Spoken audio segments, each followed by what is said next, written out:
Assalamu alaikum. Today I decided to make another blog post. So I was thinking, it's my usual routine that, as mentioned in an earlier blog, that, I think and try to figure out that, as an economist, what is the challenge for Pakistani economy, or then, maybe trying to understand the economic challenges of Pakistan through understanding other economies, like, for example, Chinese economy, Indian economy, or European economy, or for example, any other democracy, or maybe there are many countries. The biggest challenge is, of course, achieving economic growth to then fulfill the convergence hypothesis. What is convergence hypothesis? That, if you just grow sustainably, let's say you have at least 6% economic growth rate for a decade or 2 decades, quality of life and incomes of average incomes of Pakistanis are gonna increase. And then, of course, there is a challenge of inequality which can be really addressed. This appears to be such a simple story, but imagine in the Committee of Nations is East Asia, that has many of the countries like South Korea has achieved sustainable economic growth rates through industrialization. Um, India has the same story, since 1990s, because liberalization was an agenda of international governance institutions like World Bank and IMF. But India really liberalized in 1990s, middle of 1990s, when Manmohan Singh, a World Bank economist, became the finance minister of India. So, of course, since 1990s, India is growing sustainably. If its economy is growing sustainably, and China is the industrial hub of the world.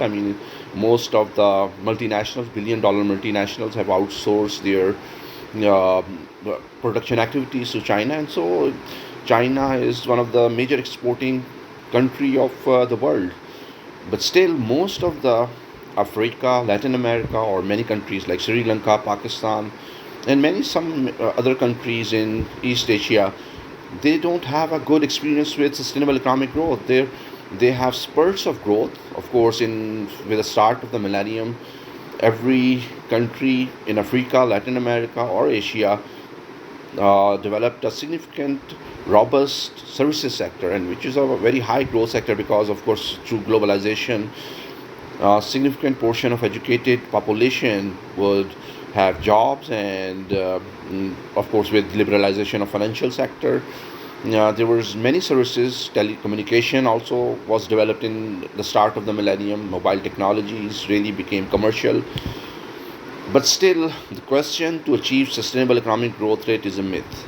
It's a mystery. So I thought that, what should be, being an economist who is also trained in empirical economics, I started thinking about, what mathematics or, science of physics can guide us.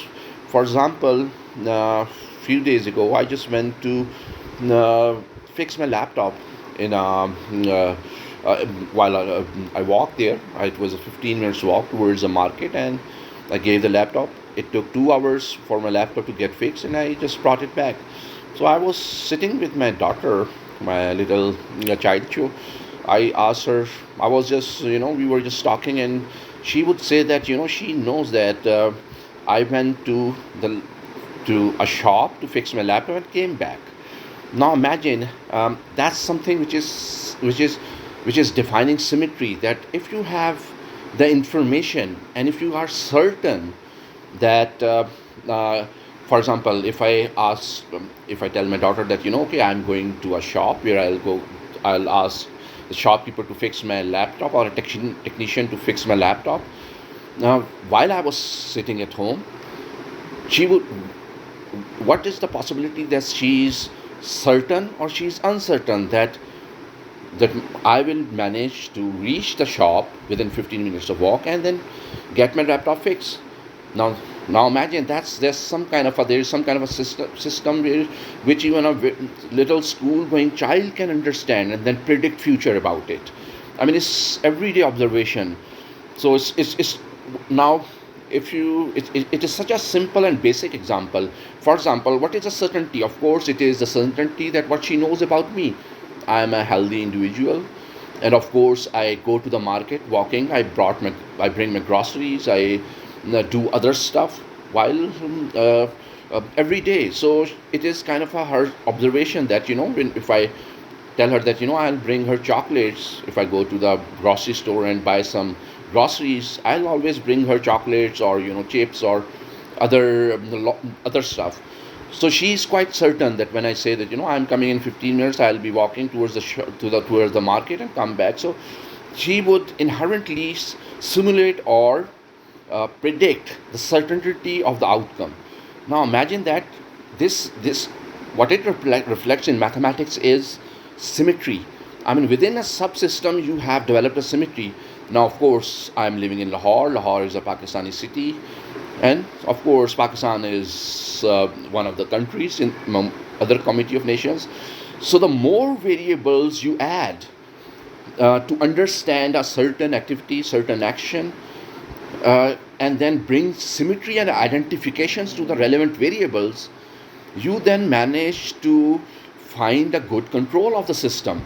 For example, if it is about me and going to the shop, there are many basic identification. For example, it is my health, it is my commitment, what kind of a weather is outside, and of course, I'm not going to fix my laptop every other day, every other week. Maybe it's a once in many years activity, but there would be a similar activities where I'm going to the shops, walking on the streets of Lahore. So even a small child, school going child, can approximate symmetry by identifying the most basic and relevant variables which are relevant to her and me. So that's an understanding of basic symmetry. Now if you bring uncertainties into it, for example, the uncertainty probability of this, that my laptop needs a checkup from the technician, from an electronic in an electronic shop. So that's one of the uncertain points uh, that would really find identification through me. Let's say, for example, everybody in my home, or my both daughters, would know that if there is some problem with any of the electronic devices, for example laptop or the tabs they use, it would be an uncertain it would not be that uncertain, but rather it would be certain that that problem is going to be fixed. So my identification becomes the defining factor which will decrease the uncertainty of an outcome. Now if you understand this, basically this, you start then building up the system through finding symmetries through identification of the variables. And if the variables not identify, you estimate their identification, and that's called dealing with the probabilities. If you can calculate the probabilities through the estimated values, you can be certain that you can find the controls of the variables which might be less probable, or which might be less unlikely to control. And to control such variables, you might need to spend time, or you might need to find strategies, and that is what is government policy all about. So now coming back to economic growth, I mean, economic growth can be achieved through macroeconomic stability, but then, as my PhD thesis investigated, I mean, there are institutional factors. I mean, you have to understand whether the proximity of international markets. Then, of course, financial sector is very important as well, and there are so many uncertainties surrounding it. And what I want to say is that in economics, we are trying to understand human behavior and the systems which are controlled and managed and governed by the individuals. So, my my take on this uncertain fact that I mean, economic growth is really not coming forth for a developing country like Pakistan, but economic growth happened in China and India, is that we need to really then understand, for example, leadership, the role of the individuals, and the role of the individuals towards the system. Now, bringing the system, the concept, ensuring it. For example, one can say India is a democracy, so India is having a sustainable economic growth, while China is not a democracy and it is also having a sustainable economic growth rate. So then, it is not. One should not assume that it's not democracy is at fault. But what I'm identifying is that these non-linear identifications which bring symmetry, and all those non-linear identifications which need to be estimated and understood through probabilities. I mean, for example, if I mean, let's have a certain achievement or certain fact about Pakistani economy would be Pakistan is governed under democracy. Then there is a relevant ministry that manages economic policies of Pakistan, which is which Ministry of Finance, and then there are other factors. Now, other factors which might improve the probability of achieving economic growth is trying to increase the education level of the people, trying to increase the health facilities so that health improves.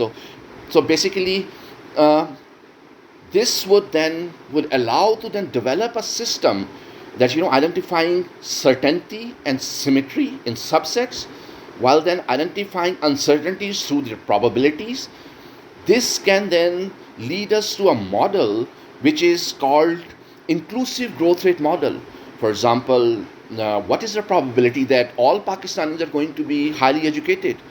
If you know that, for example, it might take 20 years, then you can find a good strategy and balance between economic policies.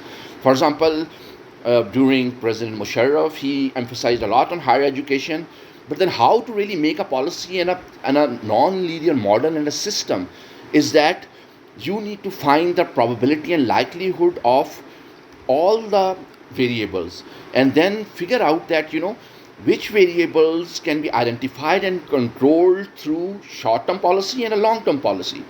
Of course, education policy is a long-term policy, and you cannot really control for education in, let's say, a couple of years. You have to have a good education policy. Similarly, traditions and culture, they also represent certain identifications, and then they allow identification of other variables. So, of course, that would then help developing a right strategy for inclusive growth rate. And then, of course, the government can play its part, the private sector can play its part, institutions, private institutions, multinationals, educational institutions can play that part. So, what I'm saying is that, now, so that how symmetry should be understood, identified, and then how asymmetric possibilities can be understood through their probabilities and then likelihood, and therefore one can make a 20 years plan of Pakistan's economy, and then would really follow that plan. That, of course, how would Pakistani population would increase, and then how the resources can be put in to the development sector to improve the education level of the people, and then it might take 20 years. So while the policy is moving ahead smoothly, you can have other very important variables that needs to be deciding the economic growth level of a country in a year. And therefore there is, of course, some understanding, but there is not the model has not been really, a system has not really been developed. So I'm referring to a comprehensive system, a large mathematical model where a system of equations where symmetries are identified, subsymmetries are identified, and sub systems are developed, while identifying the probabilities and identifications of variables and outcomes and identifications which are less and less probable in a certain time period. And that's how a very comprehensive scientific approach can be developed and ensure sustainable economic growth rate. I mean, that's just an idea.